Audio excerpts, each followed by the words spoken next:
really need that.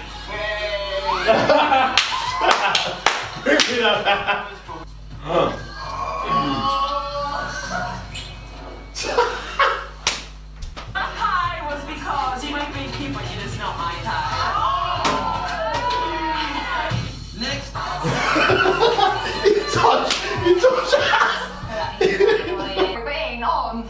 No, it's not on. No. Who's she talking to? First time I've Who's she actually talking come to to there? him. You know, he's always making me laugh. Talking We to got the on audience. getting really well. But today, it did piss me off because it made me. She hates it. She actually hates it. The devil works fast, but Big Mac works faster. To go home now, I would seriously be considering going as well. Right, that's quite a big thing. It is a big thing, but you can't guarantee that somebody else who is compatible with you is going to walk in. At the same time as well, I do know that. Inject it, guys. Inject it. This episode was everything. Mike was playing an absolute game. The way he was just running around the villa, did not care for Luke at all. The disrespect. Jess got red for life. Then we had Sophie and Wallace who got dumped at the end. That game, Rebecca was absolutely ruthless. And Shanice, we have a lot to get into, guys. We have so much to get into. It means you've been fake all along. I think you've been the fake one. No, I've not been fake at all. Hey guys, it's Murad Murali. Hopefully you guys are doing well today. If you haven't already, click that button for daily and consistent content. Subscribe. Buy some merch if you guys want to. And head over to my Instagram, Murad_Murali. And then let's get into this video. We have so much to get into. So much. To be honest with you, with the first teaser, I wasn't really impressed with this episode, and I feel like the first teaser for this particular episode did not do enough justice. They should have included so many more bits of what we saw because so much took place. You're why? We might get divorced the same day, like, but... This whole game that they're playing, which I feel like was great. These are the games that we need on an every 2-day basis that help to invoke friction continuously. They help to act as a catalyst to bring that organic flow. They maintain the organic flow for drama, for friction, for irritants, for weird conversation, for awkwardness. Because this is what we tune into. This is what we need. It helps to kind of, you know, make the filler episodes more relatable, make more the characters more relatable. And this is what this one provided. And I absolutely loved it. Rebecca was so ruthless in this game. She just did not care. She kissed Luke, which I found weird. Did not expect that. The way she had Wallace, like, you're not my type, and walked off. And then we had the whole Mike situation, the way he went in for Jess and did not care for Luke. And Jess did the same, went in for Mike and tried to propose to Luke. And Luke was like, well, you know, I'll get a divorce. The way he read her left, right, center in this entire episode, I thought was hilarious. And I thought that was so funny. This was the drama that we needed, and I thought this was just ridiculous. You sent my girl Leanne home.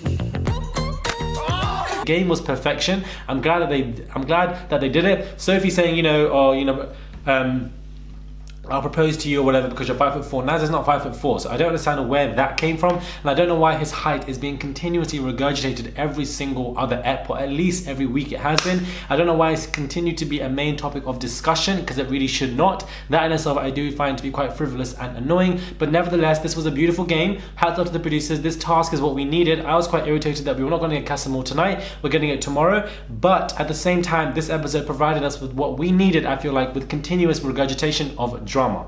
Now, before we dive deep into Mike, Jess, and Luke, because we have to get into that particular that triangle, dissect, analyze it, and put it back together. So we push that to a corner for a minute. We need to go into this whole Shanice and Luke situation. I'm glad, first and foremost, that Shanice apologized to Naz. I'm glad that she did. Finally, he has come to her, and that, you know, that apology was genuine, and I feel like it has now fully, to me personally, redeemed the character of Shanice. I just want to apologise for prying you from day one, so I'm just going to give you a little... Nobody on that show has had a more of a downfall than Shanice so quickly, as opposed to Leanne. I feel like such a quick downfall in the first week. It was probably one of the first downfalls we've seen. But her development, the development of Shanice has been ridiculous. She has gone right back up there, and she has definitely done it. It's all about her natural discourse of doing it as well, because she doesn't know that she was hated or anything. So she's just being herself, and she's luckily gone back into the bookies' favourites when it comes to the public. But this whole stuff, I didn't think would be an issue. I don't know why she was making an issue about, you know, how Luke T was cuddling Luke T was cuddling, Rebecca the same day that they kissed, because obviously they had to state that they were just friends. It was just a little spoon, a little cuddle. It was harmless, and you know, it's not as if Shanice and Luke were serious at that point. I don't understand why she made it into a big issue, but I was here for it. Don't get twisted. I was here for that whole issue because it was drama, it was content, something that we liked, it was entertainment. She brings that entertainment value as a character, as a person, and I'm very happy that she did that. And she kind of cleared it up with Luke. She sat with him. I feel like my issue with Shanice here now is that she defends herself, which is rightly so. She creates her boundaries, rightly so. Be honest with me, tell me what you want, be honest with me. But it's just the deliverance. If she handled that deliverance with Luke just a little bit more better, then I feel like that would have been, you know, just give him the courtesy. And I feel like you should do that because you're getting to know this guy, you want him to like you, and that can be a massive turn off for anybody where it's like you're being quite harsh when we can just, you know, over a minor issue. This isn't a major issue, it's a minor issue. Just be a little bit more better with your deliverance. That in itself I feel like would be a critique for her. But that particular scene I thought was absolutely hilarious because I think Luke is not going to have second thoughts, and I feel like Luke is going to be swayed for Casa Amor. I'm calling it now because everybody would want to see Shanice's reaction, so I'm definitely here for that. Definitely here for that. Now Jess, I'm quite shocked about Jess. It means you've been fake all along. I think you've been the fake one. No, I've not been fake at all. Let me tell you why I'm shocked. I'm shocked by her because I feel like she with Sophie has been, you know, she's adopted the role of a mediator, adopted the role of a narrator. But we're not really seeing that here, and you know, when someone who speaks a lot, you'd think that they'd be able to defend themselves, but we didn't see that in this entire episode. She got left, right, center, up and down, everywhere, child. She got read for filth by Luke. And you know, I'm kind of glad that Luke had that energy for Jess, but at the same time, why did you not have that for Mike? I found it to be confusing, number one. Number two, I feel like, you know, I want to say that I wish Luke will have somebody good for him, and I feel sorry for him. I just don't have that empathy for Luke. I don't care for the fact that he lost out on that triangle. Normally we care for somebody like a damsel in distress, like Naz. We cared for him a lot because, you know, he was going through it roughly. I just don't care for Luke in that same way because he doesn't have that appeal with the public. He doesn't have that bridge with the public. People don't really care for him as much. So I've kind of lost out in that perspective, but he does stand up for himself a lot with Jess. I'm kind of glad that he did. Mike is playing one hell of a dangerous, obvious game. It is so ridiculous. The way he said that I will leave with you if you had to leave. But he's barely even known her properly in that way.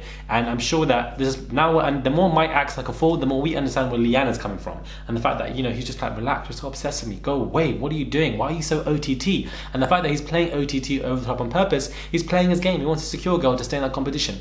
Now, you can't really knock someone down for playing a game because it is a game show. So I'm not upset that he isn't. But at the same time, I just feel like he doesn't have that much courtesy. They kissed right after, you know, Jess and Luke had their conversation. And I just feel like Mike is playing one hell of a ridiculous game. The public opinion is very split on him. They hate him for what he's doing. Some people love it because of the drama. He brings drama for me. For me, he is entertainment value. So I enjoy that as an audience member watching the show. I genuinely do. Do I feel like he has respect for other people in the villa? No, I don't. I feel like he does what he wants. He'll do whatever the hell he wants to stay safe. Every man for himself is how he's playing the game. He doesn't owe anybody, he doesn't owe anyone anything. And I feel like, you know, hats off to Mike to playing that game, but I just feel like he disrespects a lot of people and he's going to fall in a lot of potholes, and Casa Amor is going to finish up Jess and Mike in seconds.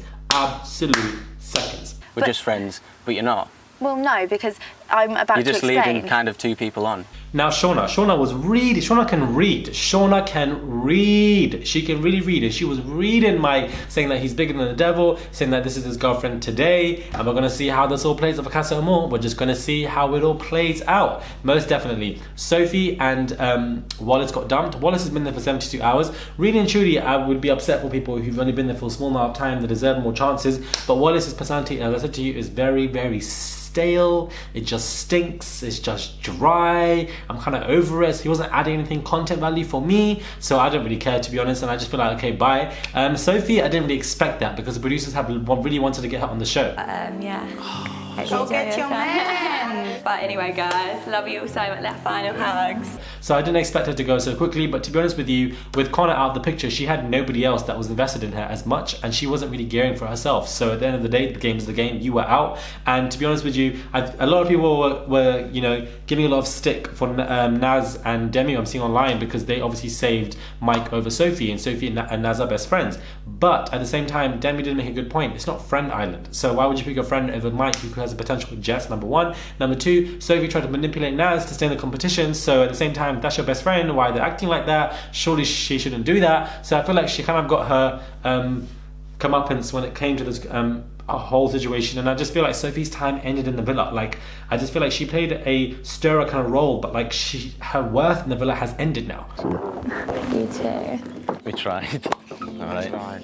And I just feel like it's time for her just to leave. Now, did I expect her worth to fall down so quickly? I did not. I genuinely expected Sophie to reach the final, but I didn't expect the degradation and the downfall of a character to go so quickly, and Shanice has gone right up there. I find that to be very, very interesting, but at the same time, I'm kind of shocked that Rebecca has stayed over Wallace. I feel like the producers probably are in hand it over. I feel like they are allegedly that these are playing their hands in there somewhere, because I feel like Wallace should have theoretically stayed over Rebecca. Rebecca's had many chances, Wallace has not. But Rebecca and Mike bring the drama. So does Sophie, but I feel like Rebecca and Mike especially bring the drama. And you know, Rebecca having her own situation with Luke and Shanice, I didn't see that triangle coming, but that was a good storyline. We had Mike being a fool, great storyline. Luke reading Jess, that was a cute storyline. I'm not really here for Luke as a character, but I feel like that was funny to watch. The game itself was productive as well. Overall, this episode was genuinely very good. I think I'd give this episode probably a strong 7. I feel like a 7.5 out of 10. I would say I would lean to. What are your thoughts when it comes to the episode? Are you guys here for it? Did you guys enjoy it? Did you guys like it? Let me know in the comment box below.